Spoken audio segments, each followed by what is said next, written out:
तरतीब चल रहे टैक्सी स्टैंड, बस स्टैंड और जो वहाँ पर लोगों ने तमाम प्रकार के अवैध पार्किंग स्थल बना दिए गए हैं, यह भी है। और शहरी क्षेत्रों में या नगरीय क्षेत्रों में या सड़क के किनारे जो बस्तियां हैं वहाँ पर अतिक्रमण भी इसका कारण है। इसलिए संयुक्त रूप से इस पूरे कार्यक्रम को केवल परिवहन विभाग का कार्यक्रम नहीं है, हमने इसलिए गृह विभाग को इसकी ओवरऑल मॉनिटरिंग करने की जिम्मेदारी दी है। गृह विभाग पीएस सिस्टम के साथ साथ ट्रैफिक पुलिस को भी ठीक करेगा। ट्रैफिक पुलिस के साथ ही हमारे यहाँ अगर कोई अवैध रूप से वाहन सड़क के किनारे खड़ा कर रहा है किया है तो वहाँ पे क्रेन जाकर के उस वाहन को सीज करने और उसके खिलाफ कार्रवाई करने के लिए भी हम लोग सेकंड उसमें आगे कार्रवाई आगे बढ़ाएंगे। परिवहन विभाग की जिम्मेदारी इसमें बहुत महत्वपूर्ण हो जाती है। आपने भी गाजियाबाद की दुखद घटना देखी होगी जिसमें स्कूली बस से एक बच्चे का सिर बाहर होने के बाद 11 वर्ष के उस बच्चे की दुखद मृत्यु होती है।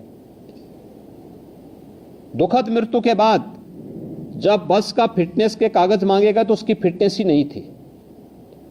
ये परिवहन विभाग की पहले प्राथमिक जिम्मेदारी थी कि हर एक बसेज का स्कूल कॉलेजेस खुलने के पहले हम सुनिश्चित करें कि उनके पास अपने वाहनों की फिटनेस सुनिश्चित हो। लापरवाही हुई, उसमें जवाबदेही भी तय की गई। परिवहन विभाग को इस बात को सुनिश्चित करना होगा कि सभी प्रकार के बसेज का, ये स्कूली बसेज हों, प्राइवेट में कॉन्ट्रैक्ट कैरिज में चलने वाली बसेज हों या फिर परिवहन विभाग के साथ संबद्ध बसेज हों या फिर उत्तर प्रदेश परिवहन निगम के द्वारा संचालित वाहन हों या ट्रक हों, 4 व्हीलर हों, 2 व्हीलर हों, इनको नियमित रूप से इनकी चेकिंग करना और ट्रैफिक के नियमों का पालन करवाने की व्यवस्था इनसे सुनिश्चित करना, यह परिवहन विभाग सुनिश्चित करें। उनकी जो फील्ड में तैनात जो भी उनके अधिकारीगण हैं वे इसको सुनिश्चित करवाएं। पुलिस की मदद भी लें, ट्रैफिक पुलिस की मदद भी करें। ओवरलोडिंग को रोकना, सड़क के किनारे कोई ट्रक कोई बस अवैध रूप से पार्किंग न करें और सभी जिलाधिकारी और पुलिस अधीक्षक इस बात को सुनिश्चित कर लें। उप जिलाधिकारीगण भी और डिप्टी एसपी भी इस वीडियो कॉन्फ्रेंसिंग के साथ जुड़े होंगे, वे इस बात को नोट करेंगे किसी भी सड़क पर, वह हाईवे हो, स्टेट हाईवे हो, एक्सप्रेसवे हो, जिला मार्ग हो, नगरीय चौराहा हो या कोई भी अन्य स्थल हो, अवैध bus stand, taxi stand, 3 wheeler stand, rickshaw stand या कोई भी इस प्रकार की अवैध गतिविधि नहीं चलनी चाहिए। स्टैंड का मतलब सड़क के किनारे उसके पास पर्याप्त मात्रा में पार्किंग का स्पेस हो, वहां आने वाले यात्रियों के लिए कुछ बुनियादी सुविधाएं हो, महिलाओं के लिए, पुरुषों के लिए टॉयलेट हो, पेयजल की सुविधा हो, बैठने की व्यवस्था हो, तो कोई व्यक्ति स्टैंड के नाम पर तब वहां पर प्रशासन से अनुमति लेकर के तब तो स्टैंड की फीस वसूल कर सकता है। लेकिन अगर सड़क पर कोई करता है तो उस पर अवैध रूप से संचालित इस प्रकार के सभी वो अगले 24 घंटे के अंदर बंद होने चाहिए।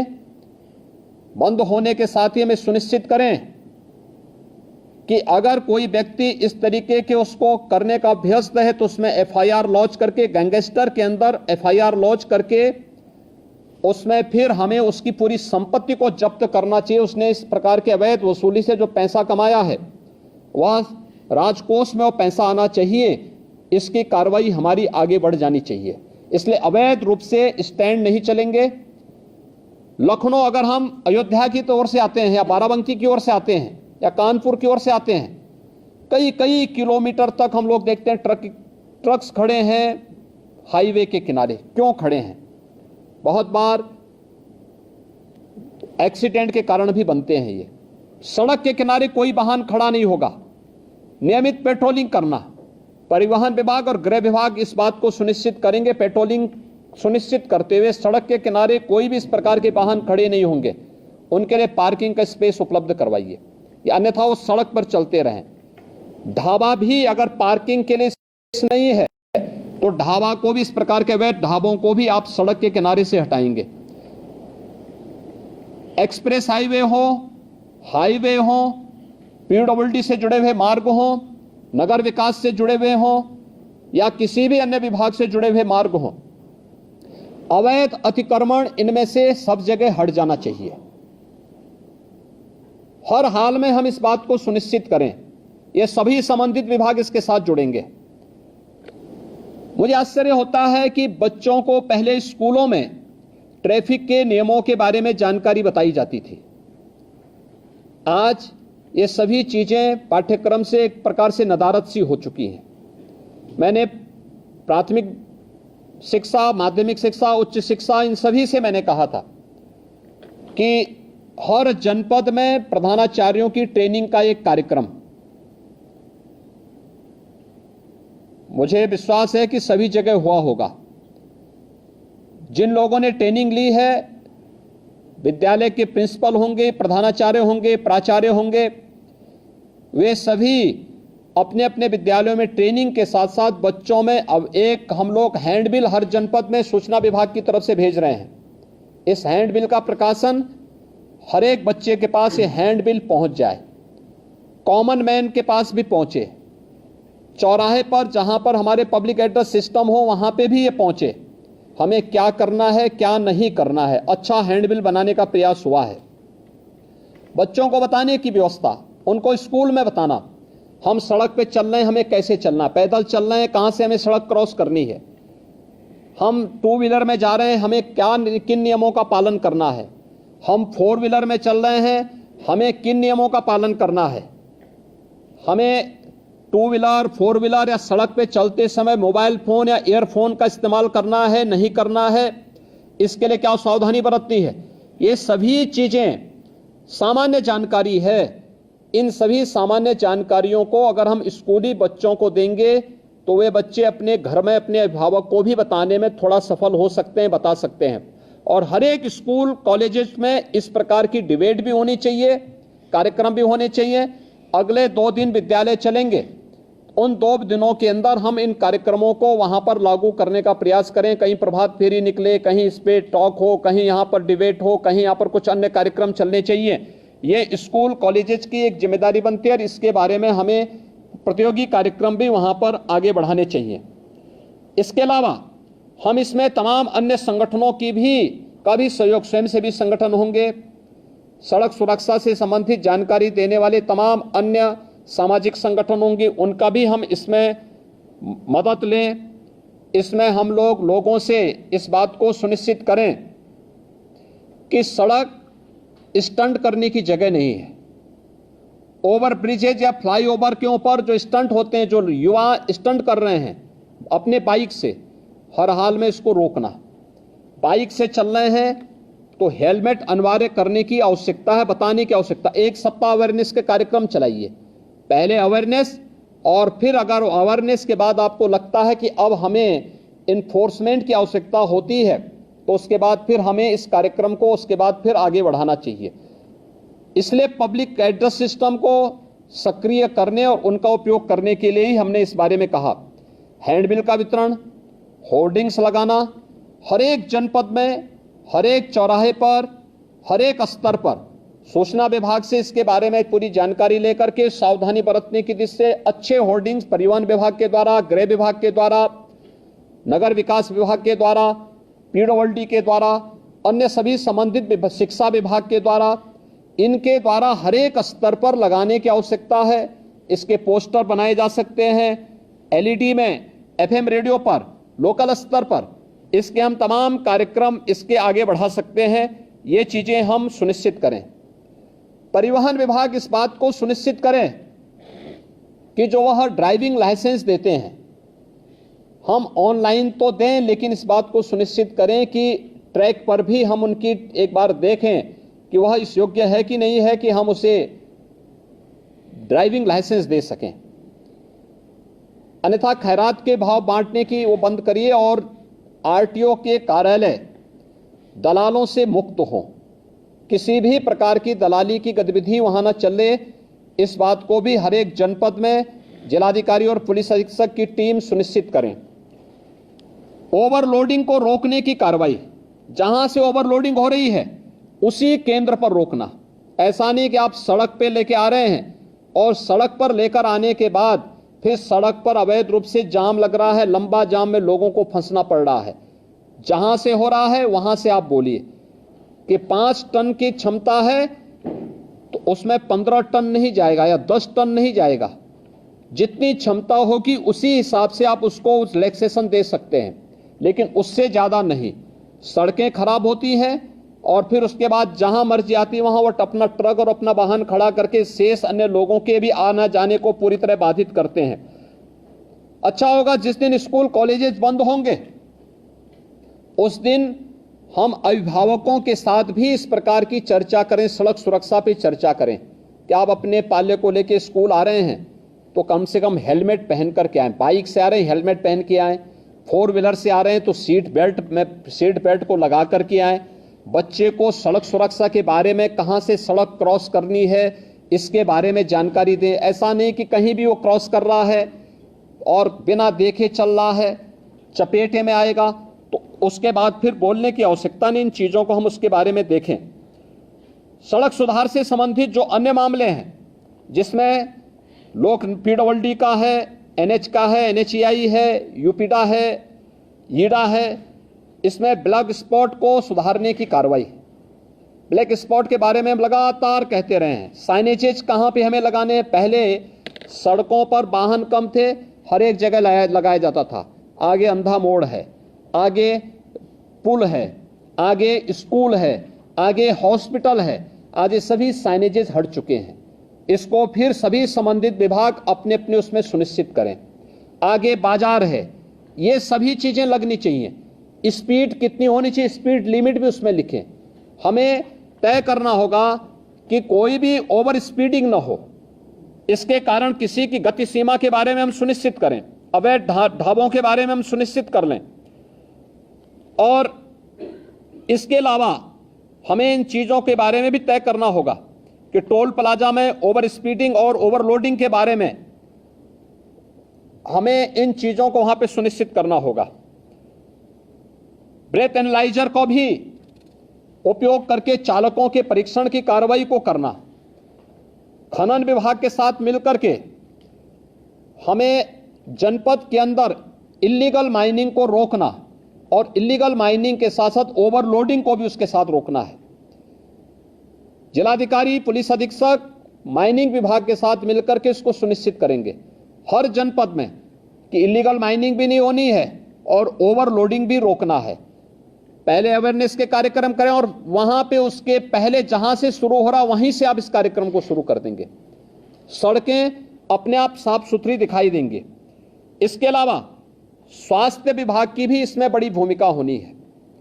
स्वास्थ्य विभाग एम्बुलेंस की सेवा, जैसे एक्सप्रेस हाईवे पर यमुना एक्सप्रेस वे है, Agra Lucknow expressway, Purvanchal expressway, इन सभी पर अतिरिक्त एम्बुलेंस इन विभागों ने भी दी है और स्वास्थ्य विभाग भी इसके साथ सुनिश्चित करें, जिससे रिस्पांस टाइम को कम करना। गोल्डन आवर के अंदर ही व्यक्ति को अगर दुर्भाग्य से कहीं कोई एक्सीडेंट हो गया है, उसे हम ट्रामा सेंटर या किसी उच्च हायर सेंटर में पहुंचा करके उसके जीवन को बचाने की कार्रवाई वहां पे सुनिश्चित कर सकें।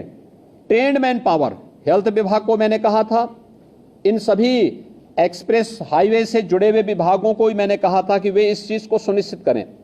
एनएचईआई भी इसके साथ जुड़े, कैसे इस कार्यक्रम को हम आगे बढ़ा सकते हैं, इन चीजों को सुनिश्चित करें। अवैध पार्किंग के बारे में हमें इस पर अवश्य विचार करना होगा। अब हम लोग आते हैं खासतौर पर 734 जो नगर निकाय हैं। देखिए, नगर निकायों पर शासन पैसा देता है।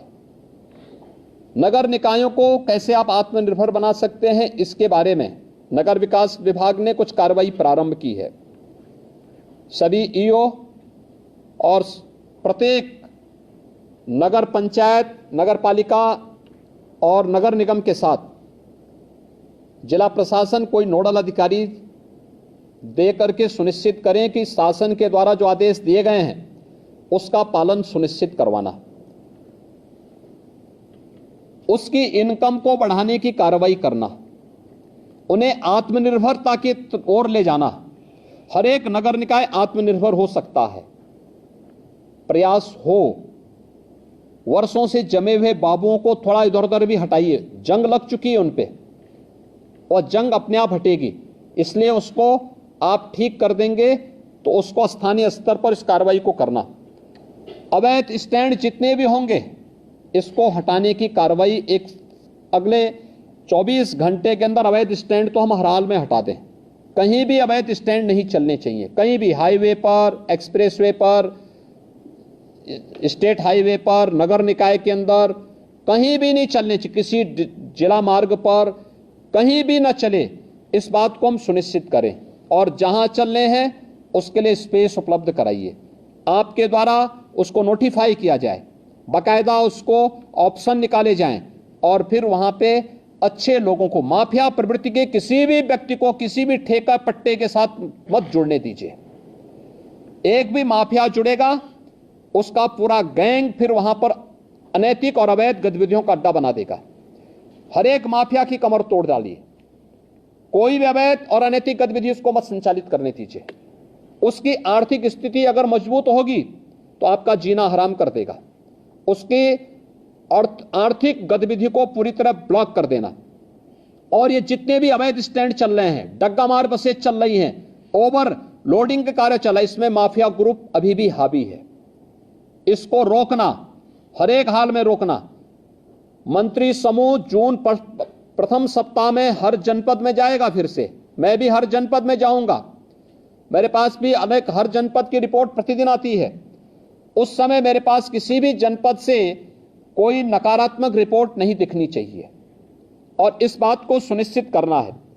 दूसरा, नगरीय क्षेत्रों में निराश्रित गोवंश या आवारा कुत्तों को संरक्षित करके सड़क से बाहर करना, यह नगर निकाय की प्राथमिक जिम्मेदारियों में आती है। नगर निकायों ने अपनी जिम्मेदारी नहीं समझी है और इसको समझना होगा। सड़कों पर गोवंश न रहे, इसके लिए कान्हा ओपन की व्यवस्था करना हो, पीपीपी मोड पर कोई कार्यक्रम चलाना हो। जितने भी आवारा कुत्ते हैं, सड़कों पर घूमते हैं, अन्य उसके बारे में व्यवस्था देना। हम ये भी सुनिश्चित करें कि तमाम लोग घर में भी अपना पालतू कुत्ता रखते हैं, हम सुनिश्चित करें कि वे सफाई साफ ठीक करना। समय पे स्ट्रीट लाइट जुड़े, ऑटो मोड पर रहे, सुबह होते ही अपने आप बंद हो, एक ऑटो मोड पर उसको चलाएं और साफ सफाई की व्यवस्था सुनिश्चित करना। नगरीय क्षेत्रों में यह साफ सफाई दिखनी चाहिए, पॉलीथीन फ्री होना चाहिए, कोई पॉलीथीन का उपयोग न हो। आधी समस्या मुझे याद है, जब प्लास्टिक लोग उपयोग करते थे, किसी भी नगर में हम सफाई कितनी भी कर लें, हवा का एक झोंका आता था, उतना ही कचरा फिर से दिखाई देने लगता था। प्लास्टिक फ्री होने के बाद सड़कें अब साफ सफाई दिखने लग गई हैं, लेकिन जहां पे प्लास्टिक को अभी भी बैन नहीं किया गया है वहीं पर यह समस्या आती है, कचरे की समस्या वहीं आती है, गंदगी की समस्या वहीं आती है।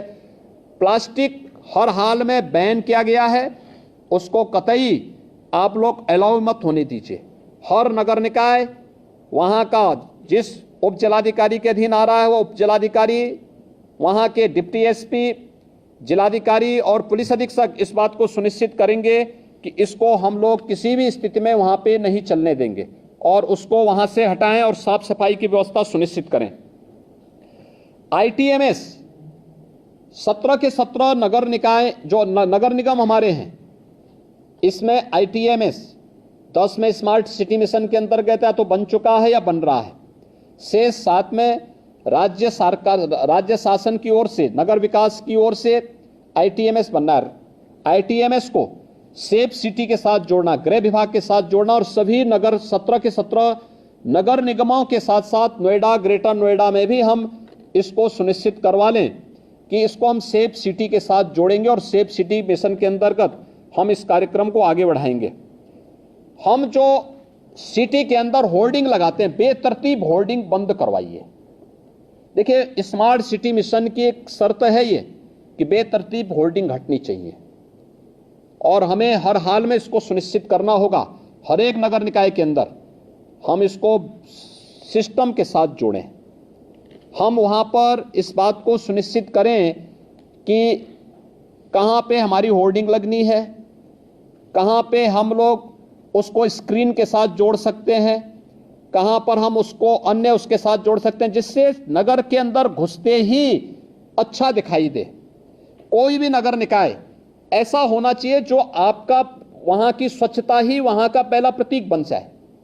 नगर निकाय के कार्यालय, वहां का भवन उस पूरे नगर निकाय के बारे में एक जानकारी दे सके, इसलिए उस पर ध्यान देना, उन वहां को जोड़ने वाली सड़कों को ठीक रखना, उसके सुंदरीकरण की प्लानिंग करना, उसको बेहतर तरीके से आगे बढ़ाना, जेब्रा क्रॉसिंग के निर्माण की कार्रवाई को सुनिश्चित करना। पूरे स्टेट के अंदर हमें सुनिश्चित करें और खासतौर पर नगर निकाय के अंदर उससे जुड़े हुए अन्य मार्गों पर भी कि जो हमारे स्पीड ब्रेकर बनते हैं सड़कों पर, एक कमर तोड़ू न बनाए, एक टेबल टॉप स्पीड ब्रेकर बने। अगर कोई बीमार व्यक्ति है उसको भी परेशानी नहीं होगी, लेकिन साथ साथ हम अगर मार्किंग करते हैं वहां पर तो स्पीड अपने आप लिमिट हो जाती है। लेकिन जब वह कमर तोड़ू बनाते हैं तो कोई बीमार व्यक्ति जा रहा है उसके लिए बड़ा, या कोई बच्चा है, कोई गर्भवती महिला है, उसके लिए खतरनाक हो सकता है। इसलिए हमें पीडब्ल्यूडी को भी, नगर विकास को भी और अन्य सभी संबंधित विभागों को यह सुनिश्चित करना होगा कि कहीं भी हमें ये कमर तोड़ू स्पीड ब्रेकर नहीं दिखने चाहिए। इनको हटा दीजिए, जितनी जल्दी हटाइए उसको, हटा करके वहां पर हम, क्योंकि जब आप इस प्रकार की स्पीड ब्रेकर देते हैं तो उस स्पीड ब्रेकर से बचने के लिए लोग साइड से जाते हैं और फिर वहीं एक्सीडेंट का कारण भी बनता है। ये भी एक ब्लैक स्पॉट है आपका, ये जो आपके द्वारा दिया गया है, यानी ब्लैक स्पॉट केवल सड़क इंजन था। 2 बार वहां पर एक्सीडेंट हुआ और एक बार तो जो सिटी बस सेवा, वहां पे इलेक्ट्रिक बस सेवा है, उससे जुड़ा हुआ व्यक्ति ने जबरदस्ती 6 लोगों को कुचला था वहां पे। और उस दौरान कानपुर के अंदर प्रशासन की संवेदनशीलता देखने को मिल रही थी कि कितनी तेजी के साथ वे लोग वहां जा रहे थे। यानी मुझे यहां से इलेक्शन के बावजूद मुझे बोलना पड़ा कि आप लोग वहां क्यों नहीं पहुंचे। 11-12 घंटे के बाद फिर उनकी उपस्थिति वहां हो रही। ये दिखती है कि हम कितने संवेदनशील हैं। नगर निकाय इस बात को सुनिश्चित करें कि सिटी बस सेवा को संचालित करने वाला जो ऑपरेटर है, उससे जुड़े हुए जो भी लोग हैं, हमें उनकी पुलिस वेरिफिकेशन जरूर करानी चाहिए। किस पृष्ठभूमि के हैं, आपराधिक मानसिकता के तो नहीं है, क्योंकि कानपुर में जो भी घटना घटित हुई ये आपराधिक मानसिकता की दृष्टि से हुआ था और इस प्रकार की आपराधिक गतिविधियों को रोका जाना चाहिए। 6-6 लोग कुचले जा रहे हैं सिटी बस सेवा से, ये बहुत दुर्भाग्यपूर्ण स्थिति है और ये चीजें नहीं स्वीकार की जानी चाहिए। इसलिए इन बातों को सुनिश्चित तो हमें करना होगा, ये परिवहन की दृष्टि से हम लोग सिटी के अंदर करें। अब जो हम लोगों को नगर के अंदर करना है, बहुत महत्वपूर्ण कार्य है ये। 2 कार्यों के लिए हर एक नगर निकाय के अंदर, बड़े नगर निगम है, जिलाधिकारी, पुलिस अधीक्षक, व्यापार मंडल के साथ अलग अलग बैठक करें, स्ट्रीट वेंडर के साथ बैठें, नगर आयुक्त को भी अपने साथ ले लेंगे, एडीएम सिटी होंगे, सिटी मजिस्ट्रेट होंगे, एसपी सिटी होंगे, इनको भी अपने साथ ले लेंगे और इनके साथ बैठक करके, अलग अलग क्रम में बैठक करके हमें सुनिश्चित करें कि कोई भी व्यापारिक प्रतिष्ठान सिटी के अंदर अपनी परमिसेस के अंदर ही रहेगा, उससे बाहर न हो। सड़कें खाली दिखनी चाहिए। सड़क में लोग अपना अंदर का सामान सड़क पे रख करके नहीं बेचेंगे, किसी को भी हम सुनिश्चित करवाएंगे और अपनी परमिसेस में रह करके हम पहले बातचीत करें, संवाद बनाएंगे। इस संवाद के दौरान हमें इस बात के लिए भी उनको तैयार करना होगा। 2 चीजें हो सकती हैं, हर एक क्षेत्र में अलग अलग व्यापार मंडल होते हैं, उनको भी विश्वास में लीजिए, उनके साथ बैठना, संवाद बनाना और उनसे दो अनुरोध करना। एक, सुरक्षा के बारे में, रात्रि के लिए अगर गार्ड वे लोग भी रख सकें, वे 500-600 दुकानें हैं, अगर वे लोग महीने में 100-100 रुपया भी जमा करेंगे तो 500 रुपये में एक बड़ी राशि खड़ी हो सकती है। 2 गार्ड वे लोग रात्रि के लिए खड़ी कर सकते हैं और उनको पुलिस से वेरिफिकेशन अगर आप करा देंगे, पुलिस के साथ उनकी तालमेल होगी तो रात्रि के लिए। दूसरा, सीसीटीवी कैमरा, बड़े प्रतिष्ठान में सीसीटीवी कैमरा लगाना, हर बैंक में, हर वित्तीय संस्थान में, हर बड़े व्यावसायिक प्रतिष्ठान में सीसीटीवी कैमरे की आवश्यकता और इसको उनके साथ लगवाना।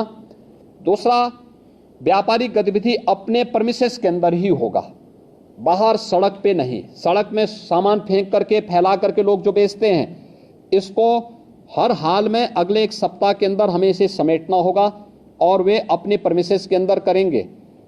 पार्किंग की व्यवस्था सुनिश्चित करना हर एक जगह, सड़कों पर पार्किंग न हो, 2 व्हीलर 4 व्हीलर या बसेज खड़ी करने की जो परंपरा है इसको रोकें। कॉमन मैन को चलने के लिए सड़क आप दीजिए।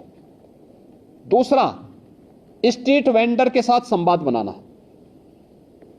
जितने स्ट्रीट वेंडर हैं प्रदेश के अंदर, हमने लगभग 8 लाख स्ट्रीट वेंडर ऐसे हैं जिस स्ट्रीट वेंडर को हम लोगों ने पीएम स्वनिधि की योजना के अंतर्गत जोड़ा है। मेरा मानना है प्रदेश के अंदर स्ट्रीट वेंडर की संख्या लगभग 15 लाख से के आसपास है। ये सभी स्ट्रीट वेंडर के साथ बैठना, अलग अलग मार्केट में अलग अलग स्ट्रीट वेंडर का ग्रुप काम करता है। कोई रेलवे स्टेशन के पास करता है, कुछ बस स्टैंड के पास काम करता है, कोई अन्य जगह काम करता है। स्ट्रीट वेंडर के साथ भी बैठने की व्यवस्था करना और स्ट्रीट वेंडर के साथ बैठक करके इनके व्यवस्थित पुनर्वास को सुनिश्चित करना। मैंने पहले भी कहा था, हर एक स्ट्रीट वेंडर का रजिस्ट्रेशन आप सुनिश्चित करवा दीजिए। हर एक स्ट्रीट वेंडर का अगर रजिस्ट्रेशन है तो उसका व्यवस्थित पुनर्वास भी करना। व्यवस्थित पुनर्वास, नगर निकाय की तमाम लैंड खाली पड़ी होंगी, वहां पर आप ले जाइए और वहां पर उन लोगों को सुनिश्चित करिए। सड़क के किनारे न हो, पटरी के किनारे न हो, नाली के किनारे कुछ भी नहीं होना चाहिए। मैं देख रहा हूं बहुत सारे नगर निकायों में बाहर से आने वाले तमाम लोगों ने डेरा जमा लिया है, उन्होंने झोपड़ी बना ली है नालियों के ऊपर और वहां पर अवैध रूप से वे लोग रह रहे हैं और उसमें से बहुत सारे लोग तो अवैध गतिविधियों में भी लिप्त हैं। खासतौर पर जो डकैती की घटनाएं होती हैं, याद करिए अभी हम लोगों ने लखनऊ में 2 वर्ष पहले जो रैकेट पकड़ा था वो रैकेट था बांग्लादेश का और वही लखनऊ में डकैती डाला था। लखनऊ के बाद फिर अलीगढ़ में डाला था, अलीगढ़ के बाद फिर उसका हाथरस में, फोन उसका हमारे सर्विलांस में आ गया था और फिर उसका एक व्यक्ति, उसके साथ का एक व्यक्ति बांग्लादेश वापस भी पहुंच गया था। यानी 3 जगह हत्या करके डकैती डालने के बाद उनमें से एक व्यक्ति बांग्लादेश पहुंच गया, एक व्यक्ति बाद में हमारे हत्थे भी चढ़ा था। यानी ये चीजें दिखती हैं कि हम लोग कैसे आंखें बंद करके चलते हैं। सड़क के किनारे कौन डाल रहा है झोपड़ी, कोई पता नहीं होता हम लोगों को। लोकल स्तर पर जवाबदेही सुनिश्चित करें, नगर निकाय अपना एक अधिकारी तैनात करें और पुलिस की जो लोकल पुलिस है, लोकल थाना, उसकी जवाबदेही सुनिश्चित करें। एक बार अतिक्रमण हट गया है, व्यवस्थित पुनर्वास हो गया, दोबारा अगर कोई झोपड़ी डाल रहा है, दोबारा कोई वहां पे अतिक्रमण कर रहा है, उसी समय उसके खिलाफ कार्रवाई सुनिश्चित करिए।